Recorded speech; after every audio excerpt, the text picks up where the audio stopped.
this is basically what we were talking. We do have opportunities. We are doing some opportunities in the Miami-Dade and Broward. They're looking at that screen, but I'm gonna ask them.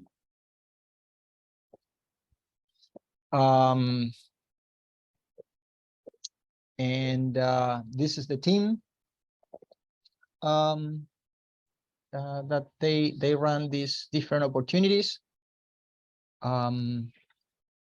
You have Luis, and you got the people who are working, like Yanner and Eduardo, who are doing finding the opportunities off market.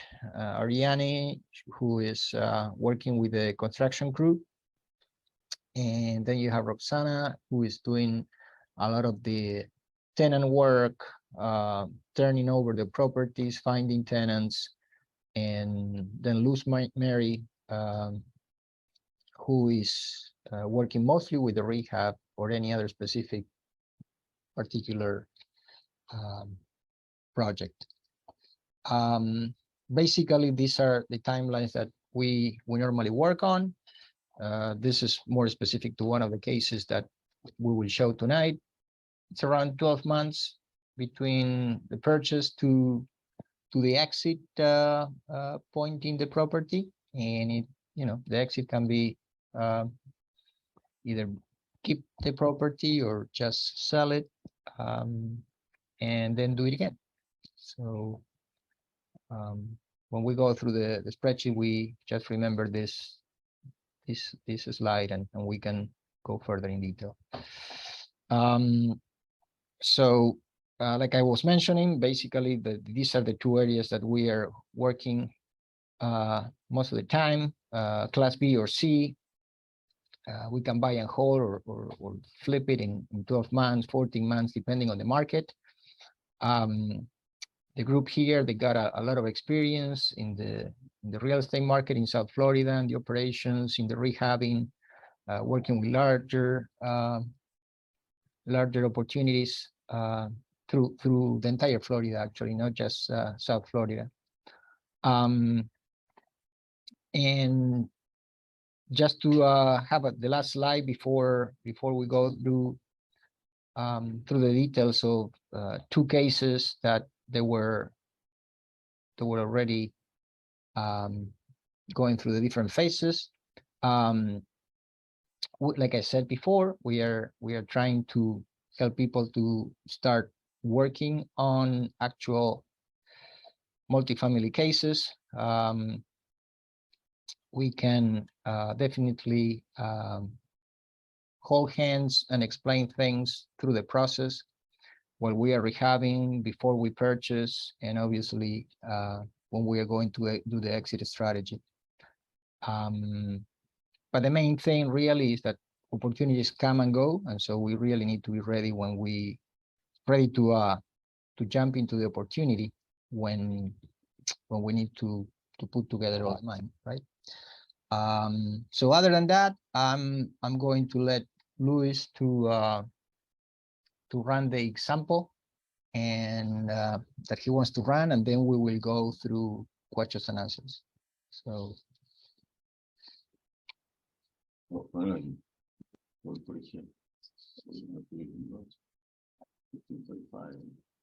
This one? Yes. Okay. Okay.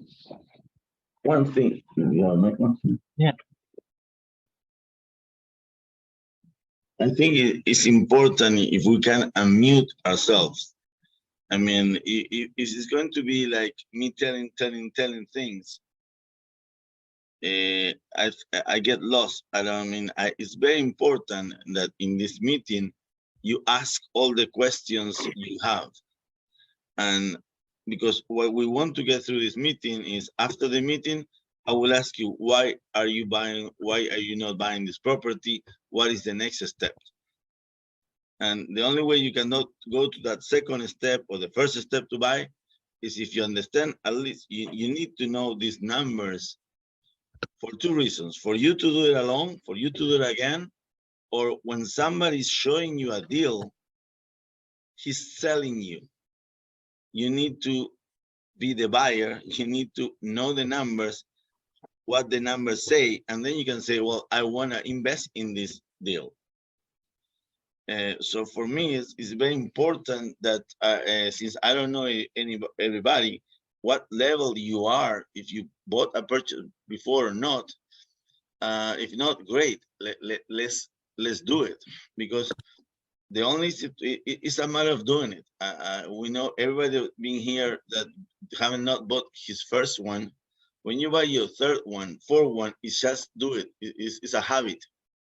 You go through the process, and at the end, either it's a purchase or it's a no purchase. But we really want you guys to ask questions and say yes or no. Hi, it's Manulani. How are you guys? How are you, Manuel? Good. So for me, I'm learning the questions to ask. So I'm really observing, because I've always presented the numbers, you know, but I've never had to analyze them, which is what I'm doing for the first time, because it would be obviously eventually for myself. You kind of lost me that you're a realtor. How do you mean you've been presenting the numbers? I'm a real estate broker, but I want to learn as an investor buyer. Correct. And I've been there. I'm also a real estate broker. And yes, it's a huge transition when Right. you invest your own money, or sometimes, you know, it doesn't have to be your money, but your best investors, the people that now is going to trust you, and you're no longer just a broker or just a realtor. Now you're an advisor, and you're an advisor that is going to, yeah, that is, so really we freeze. I've been there, done that when it's my family money, my friends' money, and now I'm investing. You freeze because you really need to know the numbers. And there is two steps with the numbers. Okay, I can show you the numbers very easy on this Excel sheet or as many other tables that you can find. Now, if we have time, then we're going to go like, well, how do I corroborate these numbers? How do I do the research of these numbers? And that's the part that, at least my personal opinion, my team opinion, my group opinion, you really crazy if you buy a building by yourself. If you buy at least the first one. Mm-hmm. Because there's so many things that you need to know that by the time you finish learning all those things, that good deal is gone. And that's the key. If somebody tells you, we bought a property with somebody from the group, with Victor, he was there, we didn't mention because we just closed today. The property was 340 days in the market, in the MLS. We bought it last week. Why? Because of course we dropped the price. Because we did the research, we did the numbers, and we said, at these numbers, we can buy. We went to the seller and tell the seller, which was also the realtor and owned the property, you see, you have not sold this property because the numbers don't work. Nobody can buy this property at this price because of this, of this, of this. And that's why I'm saying it's so important that you know these numbers, because when you go to negotiate, how are you going to negotiate the right price? If you show facts. Because if not, the owner is going to stay in his price like he was for 340 days, and now he's doing the deal. And we told him, look how the money you're losing, and that's why now he's buying your property, because all these situations. I don't want to. That one could be the next time. I don't want to. Let me show you, because another thing in all the meetings we do, even with Javier, we always listen. Oh, there is no deals in Miami. There is no deals in Miami. I was talking to Javier. We did 3 deals this month. We did 8 deals the last 10 months. There is deals in Miami. You just need to find them, but don't expect somebody to give you the right number. You build the deal. They offer you a price. That's not the price I can buy. That's why you need to have these numbers. You're going to, like any investment, if you sit down anytime with an investor, he's going to tell me, okay, show me your model. Show me what you buy. Meaning, what numbers do you buy? If your investor tells you, I buy from Homestead to Boca Raton, anything that makes sense, he doesn't know what he's doing. He's going to make you waste your time because he doesn't know what he wants. So how are you going to find it? But again, let's go, and we're going to go each of you, you're going to have to talk today. This is a class. You're going to have a quiz. You had to talk. The only way to really communicate and learn is being inside the discussion. If you're going to just listen to us next week, you forget everything we say. So you have to be in the discussion. These are real numbers for a real property that we can go anytime to see it. The property is 1845 Southwest 11th Street. It's a fiveplex, kind of like with some situations. So in reality, it's an eightplex. We have pictures of the property. This is what it looks when we bought it. In the beautiful neighborhood of Shenandoah. If you're not familiar with Shenandoah, ask me why Shenandoah. It's next to Little Havana, and it's one of the markets we buy them very often. This property is amazing. It was in MLS, and nobody was buying it. Wow. But yeah, amazing. Look, the pictures are amazing. And it was no professional pictures. We spent $200,000 on this picture, on this property. But anyway, well, this is what numbers 80-20. This is the 20% down payment that if you are an experienced investor, because that's one of the numbers, the first numbers you're going to have to go through. If I ask you guys, any of you, when you get a loan, more on this investment loan, you can call it a commercial loan, what down payment is the bank going to ask you? Or based on what the bank is going to put the number, what percentage do you need to put down? Who can help me with that? I think for investment, I mean, here's Arturo is talking. I think for investment, they ask like 25%. If you own a property already, I think they start asking 25 or 30% down. Yes, around there. I mean, right now money is a bit tight, but it's between 25% right now. They want to ask you very easily, and also what you mentioned there that is very important is depending on your experience, on how many properties you have. And that's the down payment. If you go today to a bank and you say, I want to buy this property, look, it's great. It's cost $2 million, and I mean, and really worth $3 million. The bank will still give you, if you don't have properties, if you don't manage properties, she's going to give you probably a 35% down and only 65% loan. So it's like a hard money lender where your experience affects your terms. Exactly. It's like that with the banks as well? Yes. More. The banks are worse than the hard money. The banks are really, they really protect themselves. I mean, a bank is only there to give you debt and justify why they need to charge you more interest. I like more hard money than banks. Right. The banks, they ask you for too much paperwork because they need to protect their investors.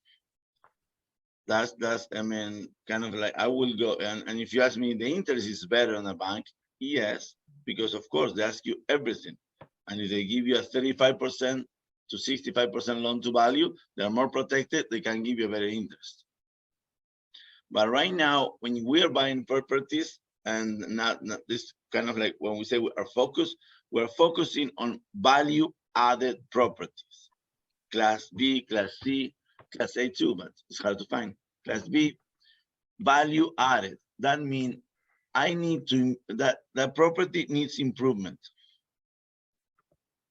If it needs improvement, I can increase the rent and I can increase the value. is you're buying retail and the property is already remodeled, what are you buying? It's like you're telling me that you're finding an owner that is nice enough to lower the price for you so you can buy cheap or a better price, and then in reality is value more. That would be like utopia. Sorry, my Spanish English.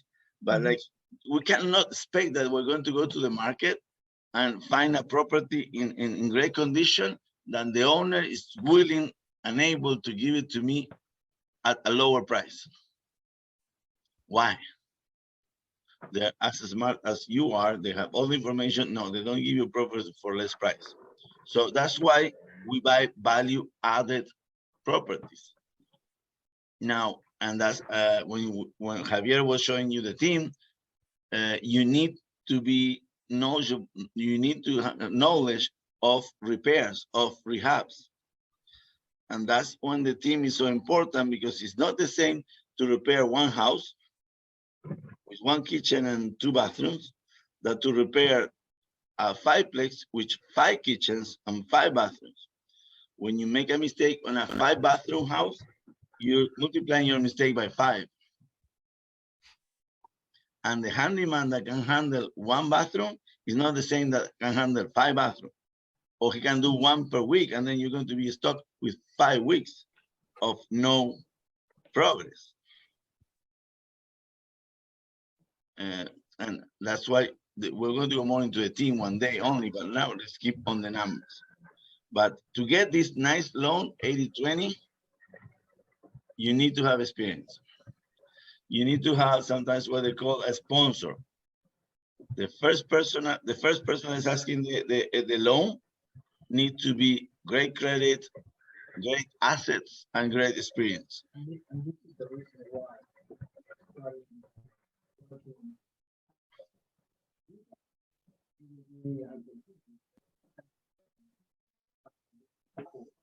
they have certain experience working in non-residential.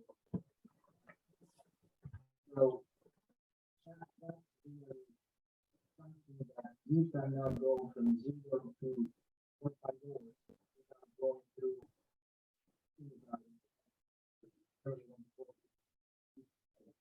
that's really valuable, in my experience. I don't know if somebody's talking over there, because I hear like I hear like a voice in the background, but I cannot hear like very clear. You're too far away. Yeah, Javier was talking.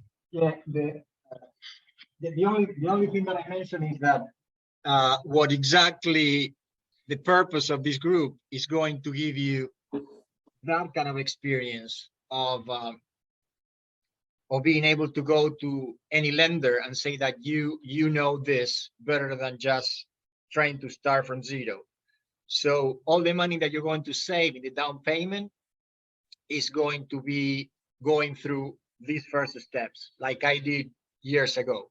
When I started with joint ventures out of state and doing things like that. So it's really, if you haven't been this done before, in some point, you have to do it. You can really you're not going to be able to jump from a duplex to 5 doors or 6 doors. I mean, except that you got a special kind of lender or something like that. So that's why I was just trying to emphasize that what Luis was saying, as working as a team here, this is one of the key things. Rates might keep going up, might not going down for a little while, but there are still opportunities. And when you go into commercial, bigger numbers, mistakes are more expensive, but also the rewards are better if you do it the right way. So again, I mean, we believe that this is a win-win opportunity, but you need to judge that. Thank you. Let's go. Usually, because we're dealing with value added, you're going to go with a hard money or a private lender, and your loan is going to be interest only, which I think is the best loan you can get. Because why will I pay the bank the principal? Why? Why do you want to pay? Keep the money and keep buying. But that's another discussion. We can go over one day is what is the best loan. I still love interest-only loans. Then this is, we always start kind of like in the income. Because right now, if you buy a property, it's not about the value. The value, I mean, even the bank is going to help you with protecting the value because it's going to do an appraisal and it's not going to let you pay more than its value. But if the income, your cash flow projected, or today cash flow, usually is going to be a pro forma, which is the projected value, that is not going to pay your monthly expenses. You need to really justify why are you buying this. It's kind of like rule number one, like it has to cash flow. It has to cover my expenses. We can go over different scenarios, but let's go to the simple one. First rule, your cash need to be bigger than your expenses, at least in the pro forma stage. Pro forma stage is when you are already stabilizing the property, when we already remodeled and you were able to uprate the rates of the pro forma of the rents. When you're going to ask the person that's going to give you the units, the deals, she has to give you the expenses. There's many ways to call them. It's 1 month, 1 year. 1 year, of course, much better, but let's go with 1 month. We go over. These are the minimum lines of expense you need to have. There could be many more, but these are very important. More in Florida. Insurance, tax. Those two are in there. In the group that we are, last time I asked, I sent a proposal that was given to me and asked, will you buy this deal? And it was incredible, but somebody, the pro forma wrong, and they put the taxes outside the NOI. And then it totally threw off all the numbers. It looks much better, but I we'll get, sorry, I went too advanced there. But like insurance and taxes. Maintenance, you're lucky the first year is very low because you are remodeling all the units. So there shouldn't be any maintenance unless you do it wrong. You shouldn't change any toilet or any kitchen or any bathroom because you just did it. Property management is something that many people forget about it. Oh no, I'm going to manage the unit. Well, you are value, you have value. You cannot give yourself for free because if tomorrow you have 10 units, you're not going to be able to collect the rent for the 10 multifamilies. So if you didn't add this property management line, you are going to be in trouble in the future when you wanna delegate the rent collection and listing and evictions and many other things you have to go through. So again, for me, property management is very important. Utilities, many times it's very low because all your tenants will have the utilities. Sometimes you still, in the all multifamilies we have in Miami, most of the time you're in charge of the water as for all the units, and you add that to the rent. So then you're going to have the expenses. You already have the income after the expenses. Luis, Yes. it's Maria. Hi, good evening. I have a quick question. When you purchase the property and you have the new purchase price, how do you estimate the property taxes off of the new purchase price? Is it 2.5 to 3% of the new purchase price? No, you can go to the at least Miami-Dade and then in Broward, you go exactly to the website and you can ask future value for next year and you can get next year taxes. So there's like a tax calculator, a property Yes, tax calculator? yes, in the Miami-Dade Gov and Broward. You can exactly calculate exactly the tax for next year. And it's accurate? Well, no, of course not. I mean, it's an estimate. They don't know your purchase price. So, and how much the value of the property is going to be. So it's an estimate, but it's very close to it. I've heard that it's a little bit more than, but again, Yes, it's always more, so people don't come back and complain. You're going to end up paying less, but I can give you an idea. But yes, taxes, you have to be careful, because if the person had the property for a long time, taxes could be very low. You're increasing the value, and the moment you buy it, it can go up.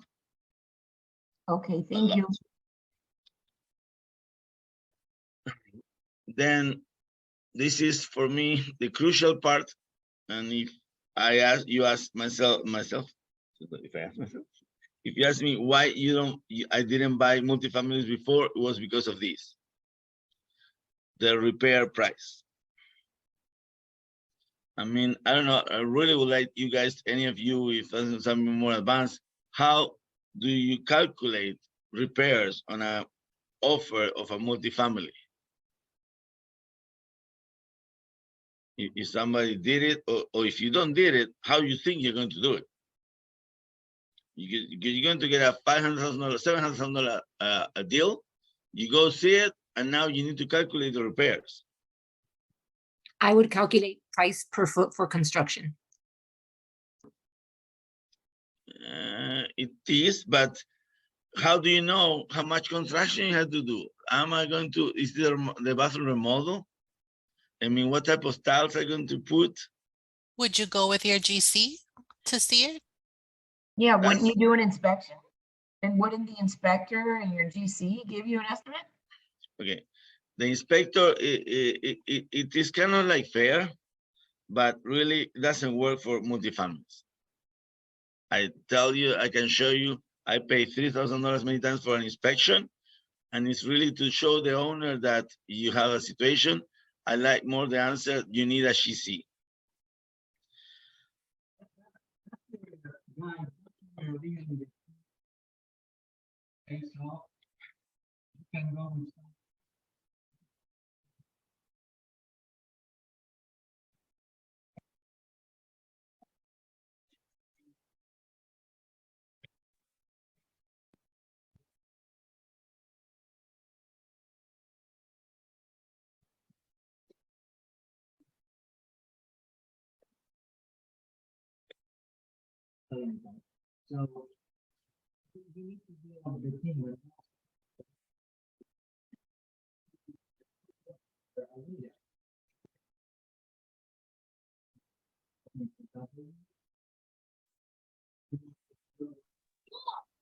I can't hear the one talking now. I think it's breaking up.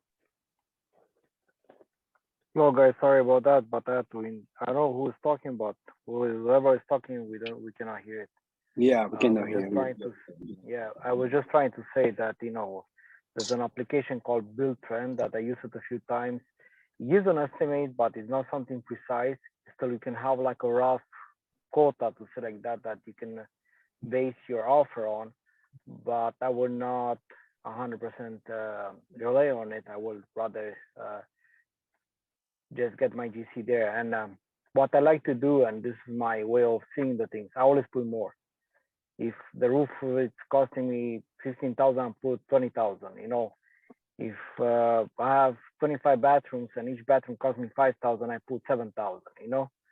If I have anything that is in there as a cost, I add always extra, and I always put it as a oops money, in case things, get south, and I did not use that one as a possibly expense that I supposed to have in a calculation. So This is JP, and I'm going to repeat what I said. Can you hear me clearly now? finally, yes. Yes. Okay. Yes. So what I said is that you need to build a team. You need to have on your side a GC who knows the market and who knows you. You cannot trust anybody else, a PM who you don't know, who knows maybe the market, or someone who is doing the inspection with you. Maybe you're lucky and you get a good inspection guy that it will become a long relationship with you, but you need to build a team before you go into the game. And that's what we are doing here. Personally, I never did anything through any application. And again, I mean, I started this very a couple of years ago, I really, right or wrong, I try to build relationships with people in the market that I was. And even if I do not know the market, I go with someone who I already know for years, what quality of work they do, and things like that. I would not really go with anything that I cannot renegotiate if things go bad, because at the end of the day, we need to convert this investment into incremental income, rental income. That's what we are doing. We are investing money to create rental income. So that's all what I was trying to say. Thank you. And again, when Peter, just the way you were speaking, you're talking about after you did many properties. You didn't know what you just said on your first property. And that's what I'm trying to get through, because tell you, I was so frustrated when I started doing this that I couldn't buy a property, because I used to buy so many properties as a realtor, as flipping properties, and I couldn't buy a multifamily. And I didn't realize, but I think this probably this was 90% of my problem. I didn't have that GC person.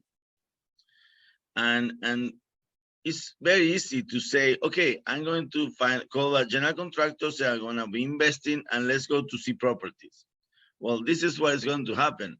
After you see 3 properties with him and you don't buy one, that person is not going to go to number 4. It takes a long time to do the numbers, for them to give you an accurate scope of work. Is not something that you can just run in an Excel sheet, because if he makes a mistake of 100,000, I mean $50,000, I don't know, a 20% mistake, who's going to pay for? It's going to be very hard that he's going to keep on saying, oh, I made a mistake, I'm going to do it for less money, I'm going to lose money. I'm going to pay the materials, I'm going to pay the labor to my guys to keep my word to you and finish this job. So what happens, it takes a lot of good work for them to analyze the property and tell you the value. And that's when your prices, you're right, Peter, you can put all the prices up, but that might throw you off, and then you don't buy the property because you increase too much the cost. So sometimes to be safe is to lose a deal. It's very easy to be safe, but you're saying you're increasing all the costs, you're decreasing my future profit. I don't know if I want to do it. I mean, that's where I think this repair part is is very, very important. The bank, you can go through, it's just numbers. You can overcome that one, but the repair part on a 6 units, and depending on the type of repair you have to do, I mean, it can totally throw you off. Like I mentioned before, we just bought this duplex that was in the market for 340 days. I don't have a problem sharing Monday after I close, I share the address because I have to respect the partners that bought it with me. It's in Hollywood. It was there for 340 days. Nobody was able to do the right numbers. Whoever did the numbers was being so high that it didn't make sense to buy the property. Or, I mean, I don't know. I don't know how they didn't buy it in 340 days. I don't have that answer. The only answer I have is they didn't understand how to fix that property. Or maybe we're making a mistake, which I don't want to say, and we're buying the wrong property. But we have not made a mistake in the last 20 properties. So we take our time to do it right. But the GC, the only way I overcome that, and it's not fair to say to you, they became my partner. I'm partnering with them in the deal. And that's something, I mean, if you're going to be strong in the investing, it's something you might want to do too. Tell you a good general contractor, well, you're going to have a portion of this deal. You're going to give him equity because he has to do a lot of work before you buy your first property. So he's not going to get paid till you buy one and you start fixing one. So it's very unfair for you to expect that, okay, Just keep on giving me quotes and work so hard so we can buy one. So respect really the work of a GC, because it's very, very important for you and important for him. Hey, Luis, this is Luis. Quick question. How many units, if you want to buy a property, your first property, how many units or minimum units, or what is your number of units that you focus on for you and your team to make enough money for you and your team? The bigger, the better. Yeah, but that's an easy answer. No, that's an easy answer. The bigger you need more money. No, Luis, it has to make sense, and it's more about making sense, because sometimes you make more money in a duplex than in a fourplex. So really, I will go for money. And no, I cannot really answer. We don't have a model. If you ask me today, okay, I want anything that is triplex, fourplex, and up. I don't like duplex, just because you have only 2 rents, 2 improvements to do, so you can do so much. When we just analyzed a building the other day, and it was 16 units. It needed $1 million work. It cost 1.5 million, and now the profit was very close to 2 million. So if you go that into a duplex, divide that by 10, there's no way you can match that. So but then you need $1 million down payment to do this deal. So it's not fair to me to, like you were saying, the bigger the better, of course. But I will say for what you need, at least have hands-on 30% of the value that you're buying. If you're lucky, you get a 20% loan, you have reserved for 10%. And that's another training that we're going to do, is like, what do you need to go when you go through? But at least tell you need 30%. So I will focus on, okay, I have 300,000. Well, I can look for $1 million purchases. I have 150. I need to look for $500,000 purchases. The money will be more your control of what you can buy, and then you just need to make the deal to make money. If not, you don't buy it. But I will never say, nobody can say that 3 units is better than a 4 units. No, it depends. You just bought the 3 units in Silver Bluff, $1 million property is an amazing property. It's worth 2.5. That's one of the 2 that we're going to talk today. Then, so when you did these 2 lines on the left, which is numbers, just numbers, then you need to jump to these numbers. And these are very important. You go now, I want to make it simple. So we go to 1 year only. You go into 3, 4 years, 5 years, it's a different type of project. We focus on 1 year. In 1 year, we have the exit strategy. We're going to sell in 1 year. Since we're buying with partners and with investors, if you do something like that, syndication or partners, if you go to someone and ask money for 3 years with no experience and no projects, it's going to be tough. Now, to find money for 1 year, you need to find.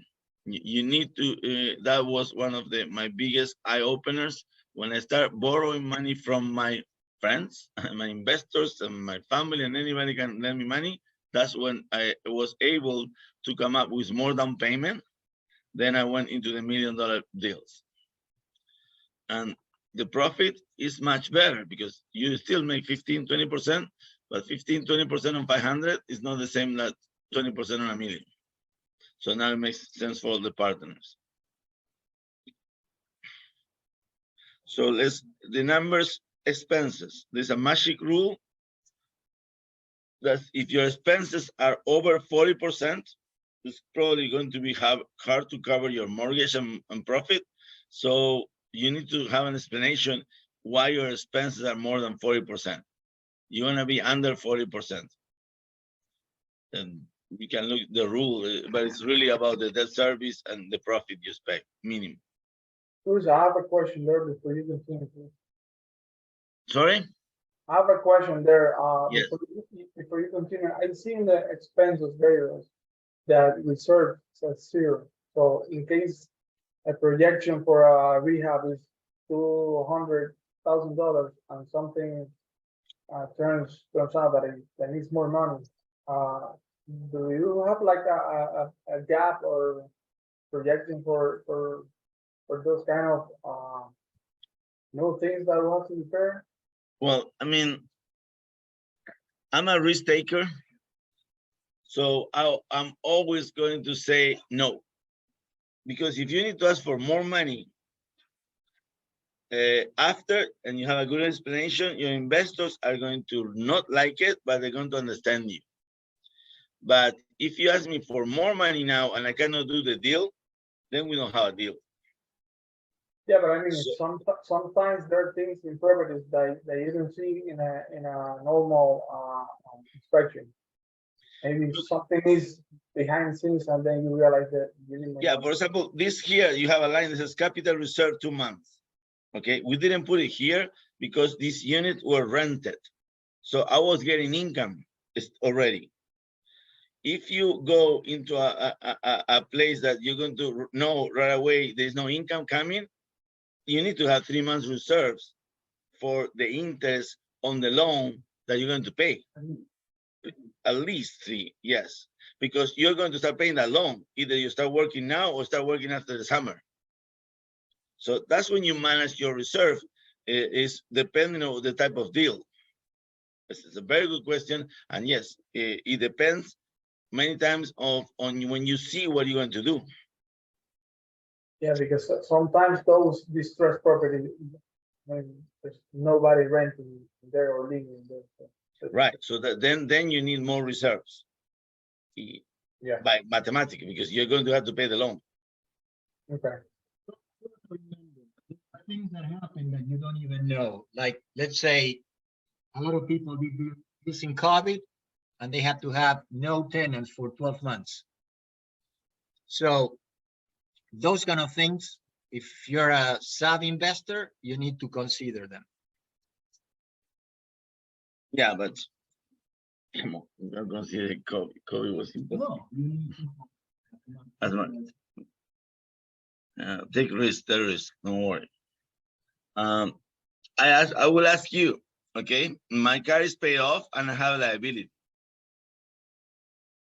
Is your car, do you have a car paid off? Will you put full coverage just in case get on fire? How many times have you seen a car get on fire?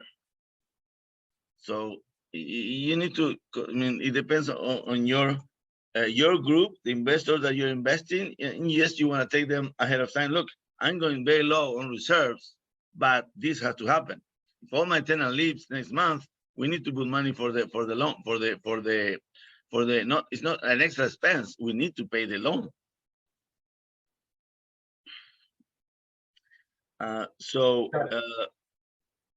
On the right side, so the expenses there, and then you come with this big word that if any of you don't know the word NOI, you're nothing wrong, but you're behind.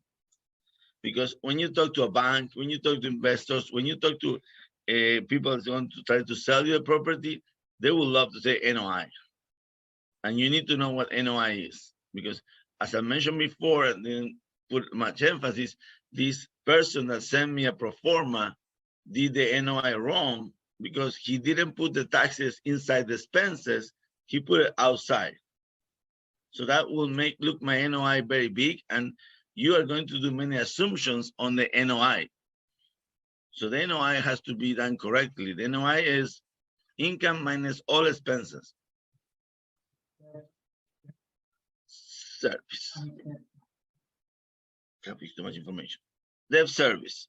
Okay, the NOI, like he was mentioning, Javier, okay, goes till here. Now, you know that after the NOI, you have a mortgage, unless you're very lucky and you paid cash for the whole deal, and you don't want to say that capital has a cost, which it does have.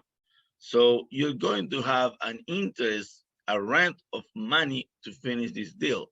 You're going to have a loan. That comes right after the NOI. And as you can see here, I say principal pay down 0 because we always get interest only. Interest only loan. Because since I'm rebuilding this place, rehabbing this place, I want as much cash on my hands, not to have to ask for reserves. I don't need principal pay down. I need cash on my hands. Sorry to interrupt you. Sorry to No. interrupt. I just want to make Thank sure you. that you go over Thank a you very for interrupting. important aspect, which is very important aspect for everybody. Your expense with the money. If you get money and you get money on with the interest, that has to be part of whatever you're gonna put there as expense. So, and this is not about the bank. We talk about private money. If you take it before, how is that thing you're gonna handle it? So people, they will know it, because I'm pretty sure that a lot of people, they are confused with how you're gonna pay back the money that you have. Because you mentioned about, getting money from family, friends, investors, and it should be great everybody to know how you're gonna handle that payback and how you're gonna handle the money Yes. that you borrow. But again, Peter, you're a bit advanced, and now let's understand first the deal, and then we know if we want. How we get the money. Let's assume now the money is ours, so we cannot have to also add another expense that we can talk a lot about how we can borrow money. Because it's an hour. So today we're going to assume we got the down payment. Let's assume we're not paying extra money like let's not go into there. Assume that the down payment is yours. Or you borrow for a good friend and you going to make him partner, and you don't have to pay him interest. You can make him part of the equity. If we have time at the end, I will answer this question, but let me put it to the end. It's a very valid question where Peter says, if you borrow capital, it's going to have cost. So you need to add it as another expense, because somebody has to pay it, and it's going to be you. So then we have the cash flow monthly and yearly. Very important. My comment on this, don't focus on cash flow to be big, because you just increase the value of a building, you just pay labor, you just rate the rent. So you cannot expect to have the best outcome of rental minus expenses. You're going to be short on the cash flow. Your cash flow, it will increase every year if you have a regular a nice deal done, because your mortgage is going to be fixed and your rents are going to go up. And your expenses will go up too, but not as much as your rent. So every year from now on, you're going to make more money. But you own this building, and you make a lot of money.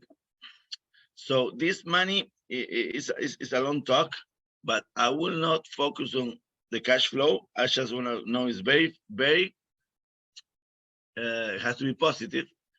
But if not, if you talk to an investor, say, look, you say you're just going to invest $1.4 million, and I'm going to make $3,000 a month. That doesn't sound right. And I have to deal with 5 tenants.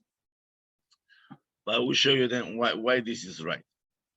So cash flow is just cash flow. Now, cash on cash. That's important. Mr. Javier, you want to explain cash on cash?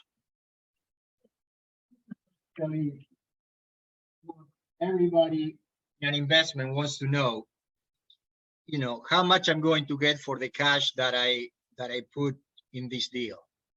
And for instance, right now on the screen, we're showing, close to 10% for the first year. And if you think that inflation is 6%, or the bank can give you 3 to 4% max, this looks like a decent deal that you can go and touch and visit and take a picture or whatever. So cash on cash, usually it's a percentage that is a comparison of how much you get from the money that you put in the deal. For instance, in this case, basically most of it should be the down payment. And so what we are talking here is you can really see the value of real estate in this deal. Maybe the distribution will come quarterly or whatever, but at the end of the day, at the end of the year, you might make 10% a year. You might make 8% a year, 12%. So it's really one of the key metrics that you can use and realize that you are going ahead of inflation. There are other metrics, IRR. There are other metrics like, but this is something that I always like to know when I'm going into a deal. So that's it. Thank you. And it's one of the best metrics sometimes to compare different things because it's cash on interest, cash and return, cash and return. But one key thing that Javier mentioned that I don't know how many people know this, okay? When you look this as an investment, is the total, this total invested is 433,000. It's not, you didn't invest 1.5 million. So you know that's what, and I will show you at the end then why it's so important, because the only money you're investing is 433,000. You didn't invest 1.5 million. And that's when you look wrong, because you say, I'm going to make only 40% on 1.5 million, that's 40,000. That's ridiculous. That's like what? 2%. But you didn't pay 1.5 million. Yes, you own a building worth hopefully 1.5 million, but you didn't pay that. Only thing you invest was $433,000. That's why your cash return is almost 10%. Anytime you go close to 10 is good. Up to 10 is good. Keep looking. I would say what, 8% and up, you keep looking. Under 8%, be very careful looking. Then you have the cap rate. That's a very fancy number that anybody can move around and use it in so many ways, like the banks, like the areas. It relates to income, value, and rate. Is it important to define a deal? I don't know how important it is. I wouldn't tell you, but it's the only way you can compare, know where you are today, what is this deal is going to be in the future, and some investors is the first number they're going to look, cap rate. Cap rate. Can you affect the cap rate? Yes, if you're going to lower your expenses, increase your income, that's the way to affect that cap rate. That's the only way. You cannot modify it any other way. So I wouldn't go in so much information right now on cap rate, because it's either, if you look at the definition, now we know even how to calculate, because it's a rate that goes over time, and we're looking 1 year, so it's very unfair to 1 year is very easy, but when you look at the cap rate in 5 years, it's totally different, or the IRR. Appreciation, 15%. Always people complain when we say we're going to appreciate 15%. I would say that is too low. I will appreciate this 25%. Why? Because, and it really, this line, it depends on how much improvements I put. 10% of this property is 110,000. If I already put $200,000 on it, it better be valued at least $200,000 more. If not, I did something very, very wrong. And when you change a property, all the windows, all the painting, all the floors, all the bathroom for $200,000, that's not an improvement, that's a new house. So really, that will go probably at least go up to 500,000 from the 200. Of course, so you improve 300,000. Here we're going to say, we'll say we improve it only 200. And check something on this. We have the materials that this property was valued by a bank 10 months later for $2.3 million. So we bought it for 1.2, we add 400,000, that's 1.6. Today is worth 2.3, and it's already cash flow in less than 10 months. That's when you have the appreciation. And the IRR, that's a very important rate for me, or number, because like when Peter was saying the expenses of your money, if you say 10%, look, these numbers looks very small. But when you add cash flow, appreciation, and then you see, okay, what return I'm really getting on my money? If you increase your appreciation, so you're talking about equity plus cash flow for 240, but you increase only 433, that's 50%. There is no many investments in the world as secure as real estate that will give you 50% return.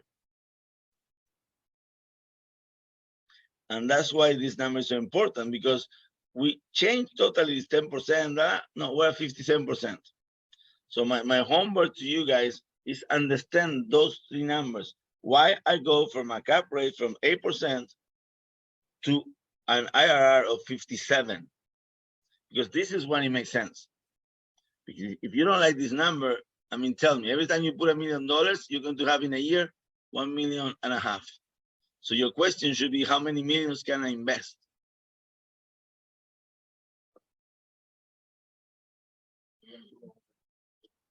Yeah. Please ask me questions, because we're very close to the hour. And we really want you to understand this calculator. We're going to send it to anybody that chat back, email me back. I email you the calculator, these numbers. We're open to meet with any of you one-on-one and explain you how we did it.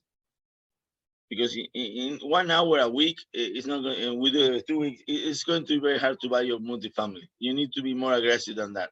You need to invest more time if you want to buy your multifamily. And again, remember these meetings we have, most of the times are for people that they have not bought their first multifamily.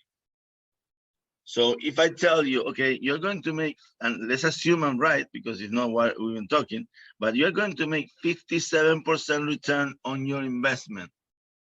I will ask all of you, please tell me, why will you not do this deal now, today? Why is it stopping you to do this deal? And it's fair to say I don't have money, that's okay. But why will you not do this deal if I'm showing you your capital, your wealth is going to go 57% up in 1 year and keep going up, because this cash flow means that this property is being paid by itself at a rate of 10%, which was a good rate last year. Today, you're going to get a bit higher or lower. If you refinance into a lower, you're going to get this lower to a stabilized loan. So take your doubts out now. We're going to be open question. I will stay here till people ask questions, or tell me, why will you not buy this? Lack of capital would be the only reason. Yeah, so then that is all you have to do is ask around you who has capital and is having it in the bank for 2% and tell them to invest with you. That's the way I solve it. And when you start asking for money for people, a lot of money will believe you. If they don't believe you, invite them to a meeting with us and I show them all our buildings. And then they will believe you, and then you can do it. We'll have a class on how to ask for money, how to pay for money. There's so many ways to, like Peter was saying, that you can borrow money from people and make them part of the investment, but you have to be involved so you keep on growing your capital. Because yes, the only way to acquire this thing is with capital. So in order to buy, you need capital. With knowledge only, you're not going to buy it. So when you don't have it, you borrow for someone.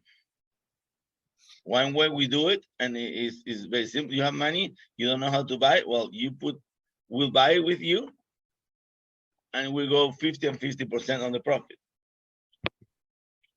We need to put the capital. We'll ask somebody to put the capital, and he's going to get 25% of the profit. If you have a deal that you want to do and you don't have the money, talk to Javier, talk to Luis. We'll find a way. If the deal is good, the money comes. The deal is the more important thing, not the money. I have Now a question about this deal. Huh?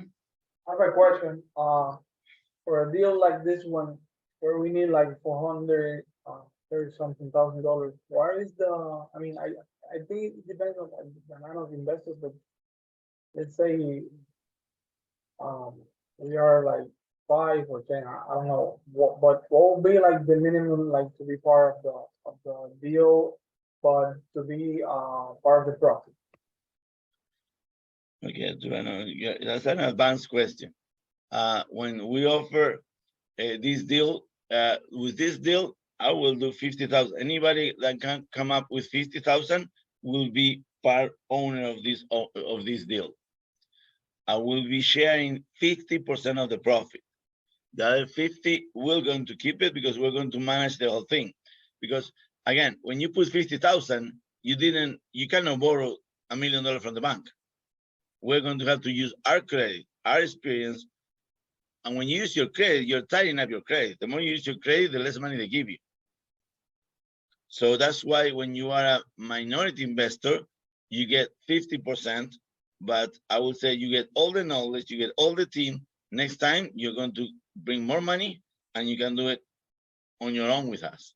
You can hire us and say, look, we'll discuss the money and you put the money and we'll buy the deal for you, do it for you and give it to you for a fee. We're here to do deals. But when you say 50%, I mean, let's say 50,000, 50%, if there are like 3, 4, or 5 more investors.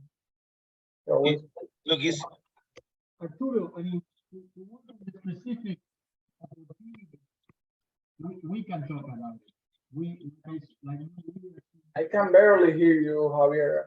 Like what we are saying all the time in the meetup, we are trying to really grow this. So for specific details, okay, for a specific opportunity, we can talk. Really, the basic idea is what Luis was explaining. We are trying to share what we are making, and obviously it's going to be proportionate to your contribution.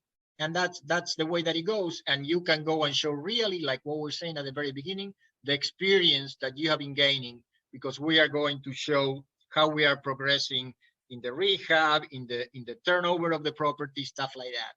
You know? Look, today, tell you, I know now it's going to value that, but if you call me and you tell me, Luis, show me how to do a bank loan, show me how to get my GCI, a good GCI, give me your title company, give me your inspector, give me other guys, that is worth only $50,000.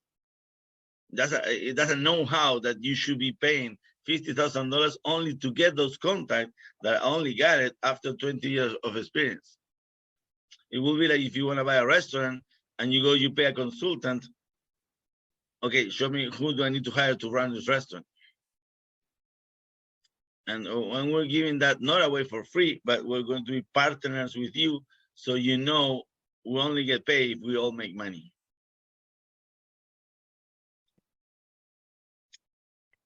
I have a question on the financing. Yeah. So here I see that the 433,000 investment, it's down payment and repairs. So repairs are coming out of pocket. Is there ever a deal where it works that you finance with the hard money lender for them to give you the money for the repairs, or no, you always do repairs out of pocket? No. I mean, if we're able to do it with the that's an advanced question. You've been doing the business. That's a very good question. Yes, when you have experience and the lenders knows you, they will add the repairs to the original loan. Okay. So you end up with a, like here you will end up with a $1.4 million loan, and you don't get that money never. It's like you do the work and you show an inspector of the bank, and they give you a draw, they pay you, Mhm. and you keep on adding. Yes, you can finance the construction part many times. Okay.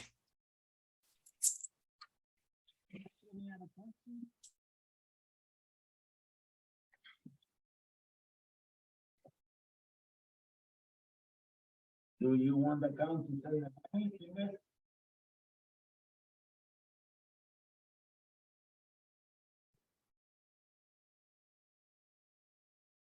Okay, well, we are over the hour, and I hope that this was helpful for a lot of people.